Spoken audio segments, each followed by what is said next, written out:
السلام علیکم، آپ دیکھ رہے ہیں ناظرین الرٹ پاکستان۔ تو ناظرین، آج آپ کو ایک ایسی خبر سے آگاہ کریں گے جسے سن کے آپ بھی حیران رہ جائیں گے کہ یہ تحریک انصاف والے کشمیریوں کے ساتھ ایک دفعہ پھر اتنا بڑا دھوکا، اور کس کی بنیاد پر اتنا بڑا دھوکا کر رہے ہیں۔ تو آئیے میں آپ کو بتاتا ہوں۔ ویڈیو شروع کرنے سے پہلے میری آپ سے ریکویسٹ ہے کہ چینل کو سبسکرائب کر لیں اور ویڈیو کو لائک ضرور کریں۔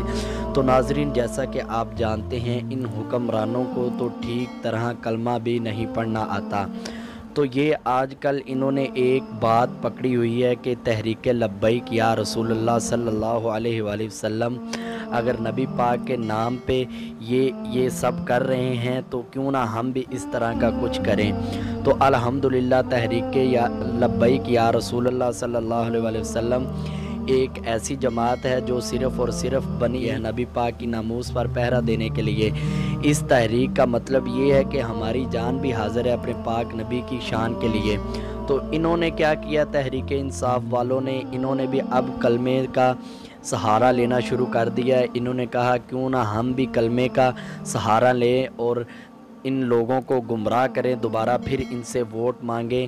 اب یہ دکھانا ہے آپ کو ویڈیو میں کہ محمد علی خان نے کشمیر میں جا کے لا الہ الا اللہ محمد رسول اللہ کے نعرے بھی لگوائے اور یہ بتایا کہ ہم بھی کلمہ پڑھنے والے ہیں۔ الحمدللہ ہمیں پتہ ہے آپ کتنا کلمہ پڑھنے والے ہیں۔ اگر آپ کلمہ پڑھنے والے ہوتے تو آج ہمارے قائد حضرت علامہ مولانا حافظ سعد حسین رضوی کو جیل میں نہ رکھتے، انہیں رہا کرتے اگر آپ کو اتنی کلمے سے محبت تھی۔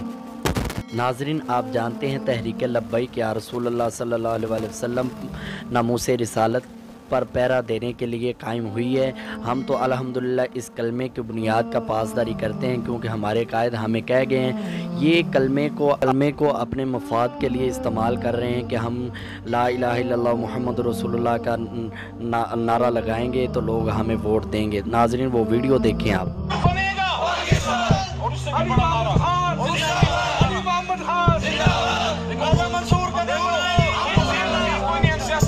سارے ٹھیک ہے جی، تیرا میرا آپ نے لا الہ الا اللہ کہنا ہے، تیرا میرا رشتہ کیا؟ لا الہ الا اللہ۔ اس دھرتی سے رشتہ کیا؟ لا الہ الا اللہ۔ کشمیریوں سے رشتہ کیا؟ لا الہ الا اللہ۔ پاکستان کا مطلب کیا؟ لا الہ الا اللہ۔ لا الہ الا اللہ۔ لا الہ الا اللہ۔ اور پاکستان نے آج تک ترقی اس طرح سے صحیح معنوں میں اس لیے نہیں کی کہ ہم پورا کلمہ نہیں پڑھتے۔ میں اب لا الہ الا اللہ کہوں گا، آپ کہیں محمد رسول اللہ۔ لا الہ الا اللہ۔